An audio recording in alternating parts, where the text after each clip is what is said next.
আমার সমস্ত উদয় ଆଜିକାର କାର୍ଯ୍ୟକ୍ରମରେ ଶ୍ରୋତାମାନେ ଉପସ୍ଥିତ ହେଇଛନ୍ତି ସେ ଆମକୁ ଉତ୍ସାହିତ କରୁଛନ୍ତି। ଯେଉଁମାନେ ମଞ୍ଚସ୍ଥ ଆଲୋଚକମାନେ ଚର୍ଚ୍ଚାରେ ଭାଗ ନେଇଛନ୍ତି ସେମାନେ ମଧ୍ୟ ଆମକୁ ଆଶ୍ୱାସନା ଦେଇଛନ୍ତି।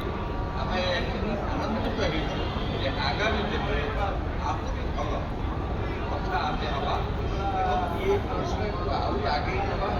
ପ୍ରତ୍ୟେକ ଦିନ ସନ୍ଧ୍ୟାବେଳେ ଆମେ 4ଟା ବେଳେ ଆଲୋଚନା ଚକ୍ରଟି ଆରମ୍ଭ କରିବା ଏବଂ 6ଟା ବେଳେ ସାଂସ୍କୃତିକ କାର୍ଯ୍ୟକ୍ରମ ଆରମ୍ଭ ହେବ।